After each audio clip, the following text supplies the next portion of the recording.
Thank you so much for checking out Tea and a Butty on YouTube. For exclusive content, please consider becoming a patron. Details are in the link of this video's description, and please don't forget to like, share, and subscribe.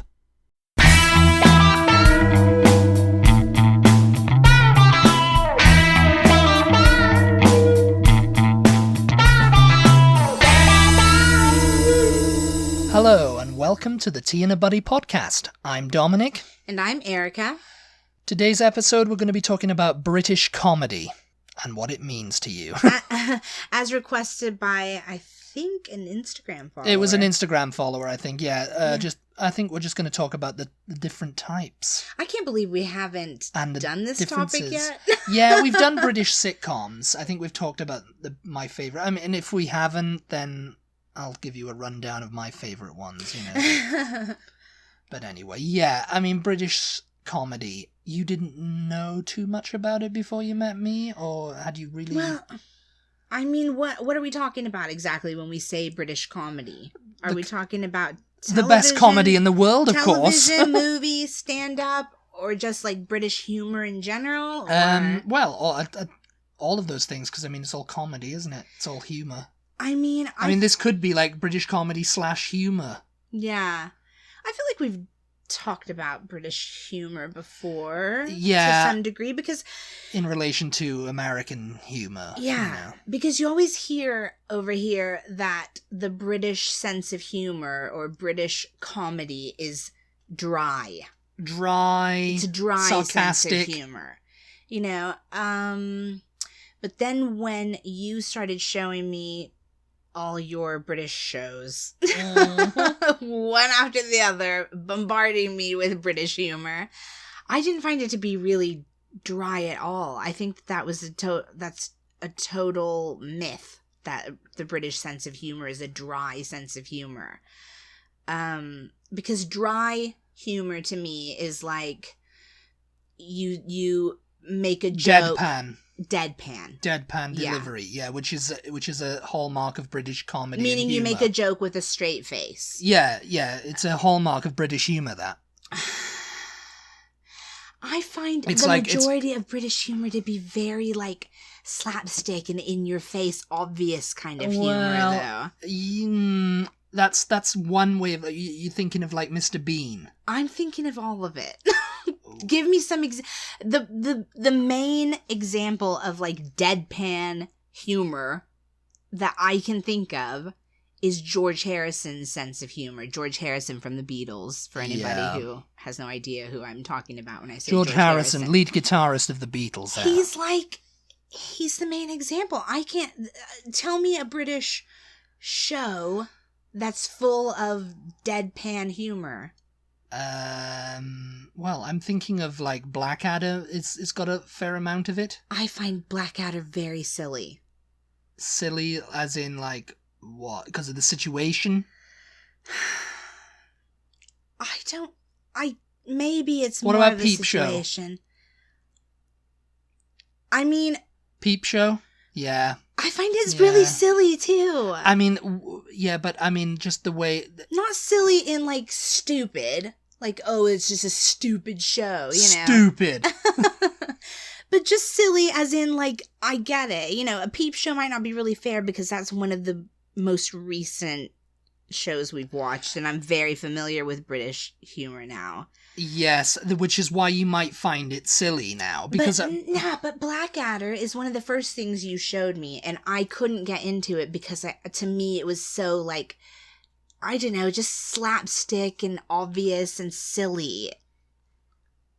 I mean, yeah... I'm trying to think of a situation now, but yeah, maybe some of the themes, One Foot in the Grave's kind of silly. You know, it's dark. It's a dark humor comedy, sometimes. To me, Father Ted. Father Ted is silly again. Only Fools and Horses. I really think... Maybe that's another one. I don't find Only Fools and Horses quite as silly. I find that to be very similar to American sitcoms, except for the language.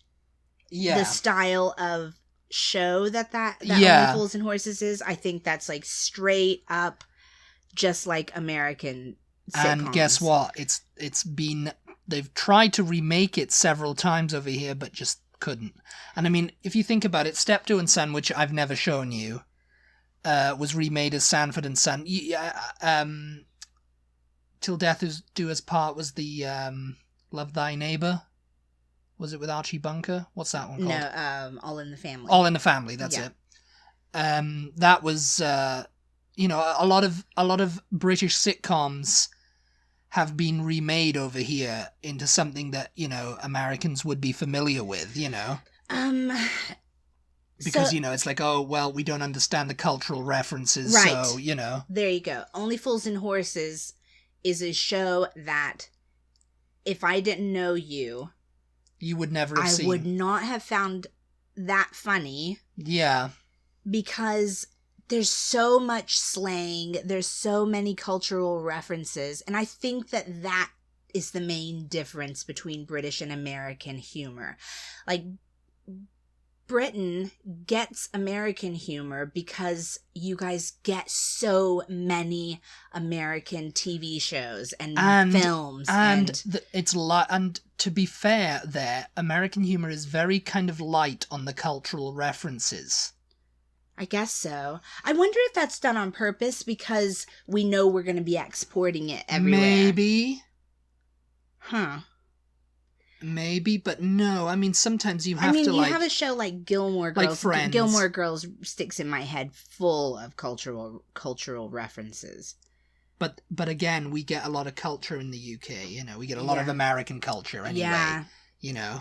Whereas it's maybe because, the majority of Americans are just concentrating on their own culture and their own daily life. And so they don't they only get they may know the Queen, or maybe they know Boris Johnson as the Prime Minister. And, but... I'm going to venture to guess that the majority of Americans, if you said, who is Boris Johnson, they would have absolutely no idea. Who is Boris Johnson? I'm embarrassed to say that, but But it's it's not really embarrassing, because, I couldn't tell you the Prime Minister of India, I guess, yeah. It's over, America just exports so much of its stuff and doesn't really import too much from, Well, unless you watch PBS. Unless you watch PBS, yeah. If you watch or BBC America, If you watch PBS but BBC America is full of American stuff as well. Yeah. If you watch PBS and you have religiously forever, then you probably can get British humor. You can get British humor, yeah. Most of it is, yeah. But I really think, to go back to Only Fools and Horses, I think that's the best example you could possibly have brought up. And it's nothing to do with the fact that the humor's dry or that it's sarcastic or anything like that. It's purely the language. I don't know what before knowing you, I don't know what kushti is. I don't know what, Plonker. I don't know. You can figure out some of that Del stuff, Boy's terrible French, Yeah, I guess so. Just the accents in general are super thick. It's the London slang. Yeah. And the thing is, that show did a lot to influence it. Kushti and, Lovely Jubbly and all that kind of stuff, the stuff that this character and the central character in the show, Derek Trotter, says. It's all very East South London slang, Peckham, where the show is based. Yeah. And because of the popularity of Only Fools and Horses, that started to be used by Londoners. It was a case of life imitating art. Because I don't know if it had been, someone might disagree and said, oh yeah, they've been saying kushti and Lovely Jubbly and all that for years. Mm-hmm. In the 60s and stuff like that, because Only Fools and Horses came out in the 80s and it stopped in the early 2000s. But it's one of Britain's most beloved sitcoms, But I don't think it was ever really shown over here because it was literally it was so regional. So specific. Specific. Think about because Fawlty Towers, it was it was a crazy hotel manager. Yeah. You can kind of. And it's you can kind of get what's going on here. Because I remember I gave a series 1 to your boss, didn't I? Your old boss Of what? of Only Fools and Horses. Oh yeah. He didn't. He only got through one episode before he said, "I have no idea what they're talking about." The theme song is running through my head. Yeah. Stick a pony in your pocket. What's a pony? You know. That means 25 I'll fetch pounds. the suitcase from the van. It's like, okay, we know what van means, but it's not the same thing to us as it is to Britain or what they're. If you want the best ones, then you don't ask questions, then brother, I'm your man. Yeah, but then just the concept of he's a wheeler dealer. He's a wheeler dealer. You know what is that? You know, he buys and sells. He buys and sells, but he buys like knockoff goods and sells them down a market. Yeah, but we don't have markets. Yeah. You know what I mean? Yeah. Like, we have flea markets, but he's got it's a brother not... who's slightly dim-witted, and I mean, the family element was was what made it so popular in the UK. It was like, oh yeah, this is like a family, you know. I just think there's so many foreign concepts in a lot of British television shows, particularly, that we just do not get them because they don't exist over here, you know what I mean? And so therefore that's why we have a hard time of finding them funny, you know what I mean?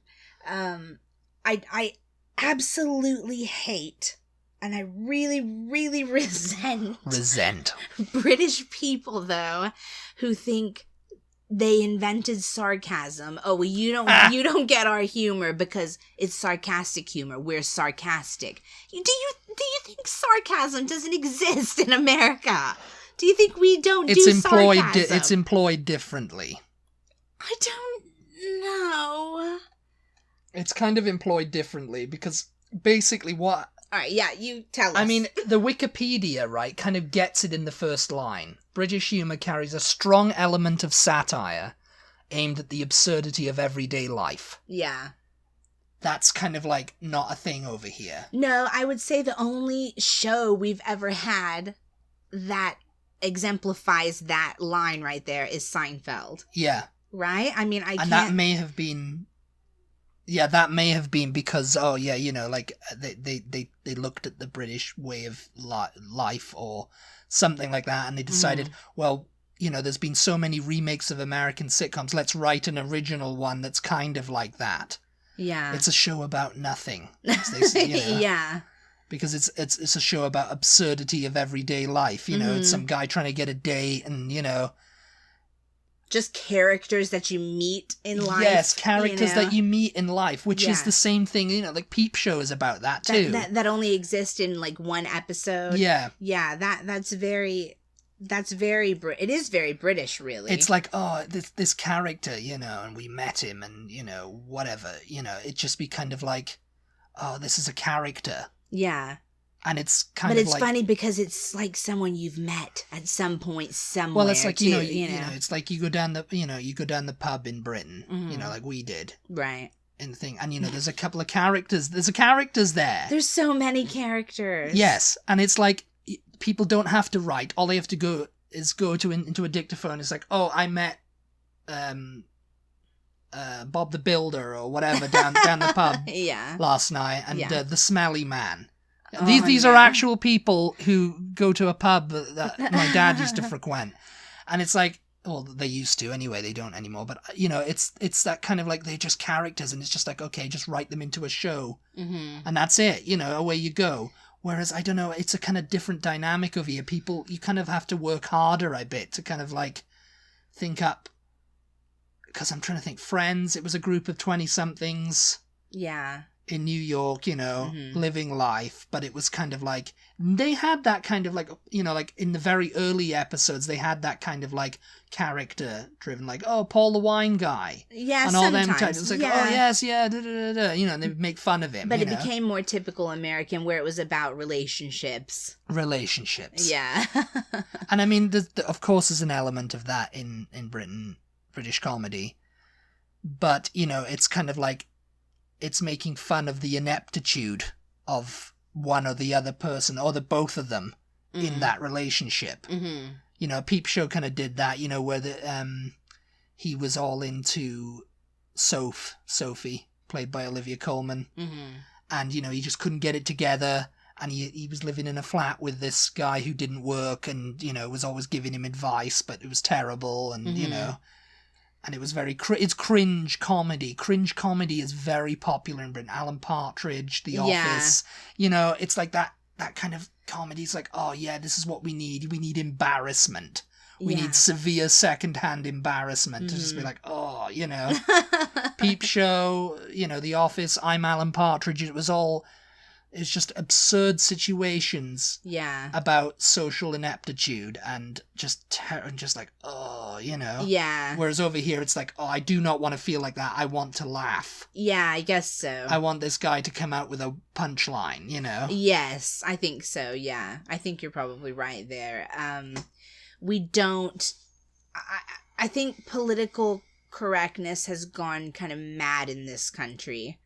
And we don't want to make fun of people anymore. Watching old episodes of Seinfeld or even Friends. I mean, you're the one, I think, who's told me what a backlash Friends kind of has against it now. The Joey character and stuff. And watching old episodes of Seinfeld, I'm just like, oh my God, they would never make an episode about this today. It's that thing of they don't make them like that anymore, and they don't make them like they used to. Yeah. But in Britain, political correctness isn't. I mean, it is a big thing in life in general, but not so much in shows. Still, huh? I mean, they still make fun of a lot of things in television and in. They do, and of course they get brought up on it, but it's like, they come to that kind of thing. It's comedy. It's there to make fun of. We're not mocking it. Yeah. We're making fun of the people who do mock it. Yeah. And it's like you have to be able to make fun of yourself, don't you? Well, yes. That and that's one of the thing, on this the English First website, which is like a beginner's guide. Someone wrote an article, a beginner's guide to British humour. And the first thing is the first paragraph is laugh at yourself. Yeah. Yeah, I would say Richard Ayoade, comedians to look out for is John Richardson, Richard Ayoade, Jack Whitehall, and Sarah Millican. Yeah, I think Britain definitely does that better than America. It's laughing at yourself. Mm-hmm. It's like taking the piss out of your own actions, because then that's funny, and it's like, and people are like, oh well, it's kind of like self-deprecating humor. Yeah, yeah. It's like, it's funny. It's quite funny. And I mean, we're watching these reality TV shows. Mm-hmm. And that's what the comedian voiceover does. He takes the piss out of the people in the thing, but he also takes the piss out of himself. Yeah. It's just like no one's off limits. Yeah. No one gets out of this. Equal opportunity offender. Yeah, it's like, yeah. But over here, it's kind of like, oh no, can't say that. Yeah. We've got to look up to this girl, or we've got to look up to this guy. We can't make fun of them. Or we have to be sensitive to how making fun of them will make them feel, And it's like, I'm sure there's a lot of people like that in Britain who are like, oh, this is a terrible show. You're making fun of these people, and I don't agree with that, and da-da-da-da. But it's, it's like, yeah, but, we're making fun of ourselves too, Yeah. And you gotta laugh. Yeah. You've gotta laugh. And it's like none of it is to be taken seriously. It's nothing. It's a show. It's not like people taking things too seriously that end up not laughing or never laughing. They're just, Let's talk a little bit about why British comedy shows that are remade in America that are quite successful in Britain. Yeah. But they remake them for an American market because, again, we don't get British cultural references. Yeah, they have to, yeah. So they remake it over here. It's almost the same show, though, but it does not work over here. What's that all about? I think it's got something to do with the actual, subject matter. I mean, there's been several people who've delved into the why didn't this make it over here, and when it was so popular in. I mean, for a start, you see let's take for example The Office with Ricky Gervais and mm-hmm. As David That was Brent. quite popular over here, though. The Office, the Yeah. British one? Well, both. Yeah, and people think, oh, well, it wasn't as successful because it ended after 2 series, but it's like, no, they ended it. They stopped making them on purpose. Mm-hmm. And it's like, they remade it over here, and they kind of like, I think the first season was a complete rip-off of the... Oh, yeah. Of the British I think, version. like, word for word. And that's where it kind of, word for word, and it was like, this is not going to last. But then, you know, it lasted. Mm-hmm. You know, because there was absurdity in it, you know? Yeah. I mean, there was cringe, but it wasn't as cringe as the British version. They kind of like, oh, this is funny, these guys are crazy, you know? Yeah. And so there were more crazy people. There were more crazy people, so it was like, oh, you know, it's a different show now. Mm-hmm. It's a completely different animal. It's funny because that show, I've never seen, like, what is it, Parks and Recreation. Yeah. And I think maybe 30 Rock were both similar type shows. I don't know if they, you know, how similar, but I think that they were in the same sort of vein, and they were both quite popular also. Cringe type comedy and situations. That's slowly becoming the thing over here, but it hasn't really taken off much as it has in Britain. One big example I can think of, though, that was a massive failure over here was the In-Betweeners remake. Was it called In-Betweeners over here? It was called In-Betweeners, and I think they ripped it off word for word. I don't understand how that didn't do better over here. Again, I never saw the remake, it was absurd. So maybe it was just absurd teenage humor. Maybe it was just terribly done. I don't know. Maybe that's... I think it was terribly done. You know, but to me, that was a show that was so universal, you know, just about the awkward teenage boy, basically. Yeah. You know, and how, like, just perverted and disgusting they can be sometimes, you know. And it seems to me like that should have translated no problem over here. That should have translated no problem over here, except the fact that, you know, I think with US media and people like that, it's like, oh no, we're on TV, we've got to look cool. Maybe. You know? There's got to be an element of cool in this. How can we put that in there? And they try, and it's like, no, there's not supposed to be any cool in there. I mean, I can't speak to it it's directly like it's supposed to be as raw and disgusting and stupid. And awkward and just awkward. like, oh, I mean, God. You know, with American Pie, they even tried to, like, you know, do that. You know, they tried to put an element of cool in there, even though it was stupid humor and everything like that. Well, they definitely, I don't know if they did the element of cool, but they did the romantic comedy bit. The romantic comedy bit, they had to have the relationships. Yeah, again, that's funny. Yeah, I mean, I never saw the remake of The In-Betweeners, but I definitely saw people talking about what a terrible show it was, and it's such a shame because the British one, I mean, you could say it's a terrible show, but terrible for other reasons rather it's than terrible the show for itself. It's got a lot of cringe comedy in there, and it really pushed the envelope in that kind of like way. It, you know, pushed the boundaries of what it did, and it's like, oh, you know, and it's something relatable to a lot of teens. Mm-hmm. I mean, especially to me. I mean, The In-Betweeners was very relatable to me because it was like me and my friends. Yeah. You know, so, you know, maybe over here there's still that kind of like thing of like, oh, I'm cooler in my head, you know? Yeah. Than I am actually, and I don't want to see that on screen. I want to see me looking cool on screen. Yeah. Whereas in Britain, it's like, no, this is exactly how you were in school, and don't even lie.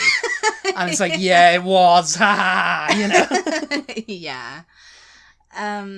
There's other elements, or I don't know if elements is the right word, but there's other aspects of British comedy that just do not come over here. Like, I don't know, sometimes the stand-up can be quite similar, but then you guys have, like, pantomime at Christmas. Pantomime, yeah. And you guys just think that's so funny, and you get into it. Well, I mean, I don't know if we think it's so funny, but it's just kind of like a tradition. The thing is with Britain, it's like these things have been traditional for years, and it's like, there's people that complain about them, but they still go to them, you know? It's like, I haven't been to pantomime in years. I mean, since I was a kid, I think that I went to one at, like, the Barbican Theatre or something when I was a kid. And what they are is they're kind of like a jokey retelling of Cinderella or Jack and the Beanstalk. These fairy tales with like, and there's like the men will be dressed as the female characters. Yeah, there's usually a character versa. called Widow Twankey. I think that's in Cinderella though, and I'm not, and it's like there's like tropes like the pantomime villain, who's like, oh, he's behind you. Oh, no, he isn't, Yeah. Oh, yes, he is, So is that funny and entertaining just because it's kids. tradition? It's kind of traditional for kids. I guess it started up in the Georgian era or something, Yeah. Oh, God, yeah, it seems very like something and it's like that. And it's still, and it's now become like a refuge for like has-been celebrities. Mm-hmm. Like, so kind of like the Nutcracker, like a mother, what's her name, with all the kids under her skirt, Yeah. Well, in Austin anyway. I don't know if that's something that happens in productions of the Nutcracker across the country, but in Austin they always put some minor celebrity, some has-been celebrity or whatever, to play her. Yeah. Widow Twankey. Yeah, Widow Twankey's kind of the same thing. Okay, they're seasonal pantomimes, and it's just like actors who were on like The Bill. That was a police show in the like 80s and 90s. Mm-hmm. And and it's like, oh, I'd like, oh, he used to play Tony Stamp on The Bill, or he used to be on this show that was like popular years ago. It's like people who just didn't get a career beyond that show, and they need money. So, pantomime, they're doing pantomime, and it's still acting in a way, Yeah. I don't know. I think something like that would just not be taken seriously over here. It's not. I mean, it's not supposed to be taken seriously. No, I know that, but I mean, it's like something that would never take off. Yeah. It's like a seaside thing as well. Oh yeah. Yeah, I think it's like a seaside thing, but I mean, I mean, you can go wherever.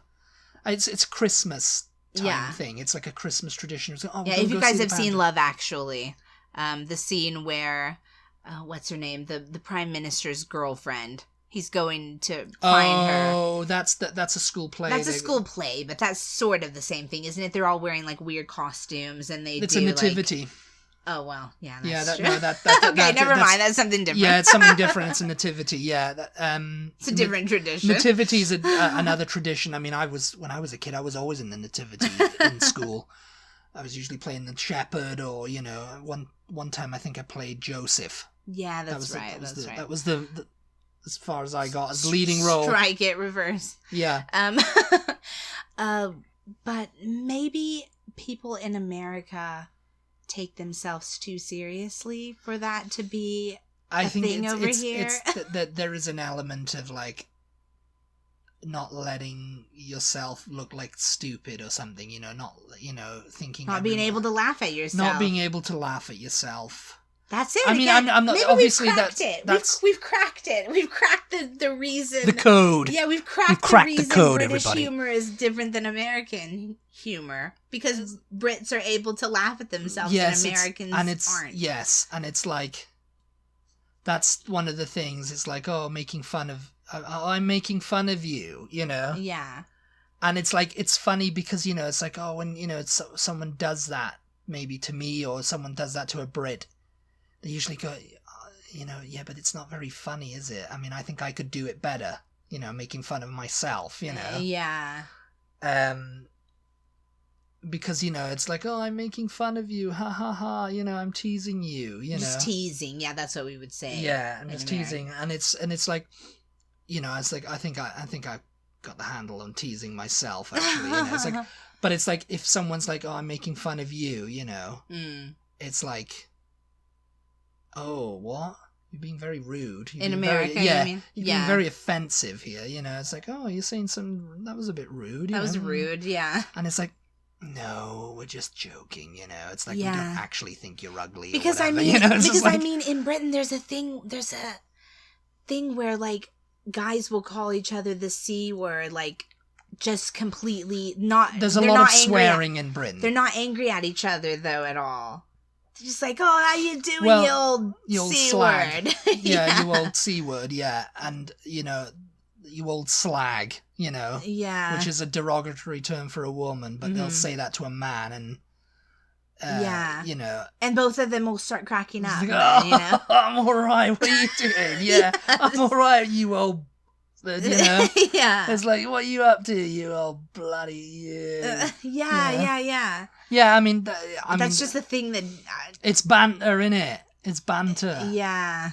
It's banter. It's like, insulting each other. I have This is great banter. I have to it's admit, what we have is banter, you see? We have banter, but I think I'm not calling you a C word or anything, Oh, you better not, anyway. No, You call me a C word sometimes, but I'm all right with that, I'll admit, as an American, I definitely don't... I still, even though you and I have been married for 10 years, still do not necessarily get the insulting humor. No, you've told me a few times. I don't find said, it funny. I don't find it funny. That's I don't get rude. how it's funny. I don't get how winding someone up like that. It's funny. Yeah. It's not like, funny. Why do you need to do that? It's just something it's inherent and it's funny to me. It's like, well, it's not funny to me. And it's like, well, it should be. And then you say, shut up, you Shut up, you old slag. Shut up, you old slag. I mean, very occasionally I'll do it, and I guess, like, we're binging still, if you guys heard a couple podcasts ago. British reality TV, we're still on this train, everybody. We're still binging Celebs Go Dating. And that's something very important to these people when they go on these dates. Like, oh, he didn't have any bants. He didn't have any banter, did he? It's a back and forth. Banter is basically back and forth conversation where it's like jokey conversation. And jokey I can get on board with. It's just but like sometimes, jokes and people keep laughing. It's like, oh, yeah. Sometimes to me it can just be over the top and just like rude. And I'm just like, that was not necessary. Like, why is that funny? Why do... I mean, yeah, because sometimes it goes a bit too over the top, and it's like, okay, dial down the banter now, it's like, oh, that was a bit too near the knuckle. But it's like, sometimes you just gotta go with the flow, Yeah. It's like, yeah. Yeah. Really quickly before, because we're basically out of time, but you promised them that you were gonna do your top TV shows, your top British comedies, which we probably did. I think we did do a British comedies episode like way in the beginning of this podcast. So if you guys want to hear, you'll have to go like way back. Way back into the archives. Yeah, it was like probably in our first 20 podcasts or so, somewhere in there. I'd say like my top 5 are like Only Fools and Horses, Blackadder, One Foot in the Grave, the IT Crowd, and maybe Goodnight Sweetheart, for just like a gentle kind of sitcom. Just because of the way Gary Sparrow is, he's kind of like on my level, like, there you go. It's just, like someone's talking and he just makes a cultural reference like, oh yeah, so-and-so. I love Goodnight Sweetheart, but I don't consider it like his observations, a comedy necessarily. I mean it is. His observations are sarcastic and, like, oh, and they hit the nail on the head. Yeah. For me. I think because of the story in that show, I don't know, I don't consider it like a comedy. Yeah. I don't know why, but I would... It's a good story, Yeah, it's a good show. So. Only Fools and Horses is just... Only Fools and Horses, One Foot in the Grave is great. Peep Show is pretty funny. Peep Show, yes. Yeah. Yeah, I remember I had to kind of cajole you into watching that. I just don't like the point of view camera. I just couldn't. I was like, stop. I don't want to, like, he's looking at me and it's weird, like. It was a Channel 4 show, It took a while for me to get into that, like, point of view. Yeah, it was just. I like it. I like, Friday night dinner. Yeah. Friday night dinner. I'm just kind of like slurring my words here. I've just had tea. That one. Peep Show, Friday Night Dinner, The In-Betweeners. There's a lot. Yeah. There's a lot I can think. Recently was looking at The Detectorists. It's not really a sitcom. Yeah. It's more like it's like a time capsule of English life. Yeah. That's really gentle and it's just really beautifully done. It's really gentle. It's good.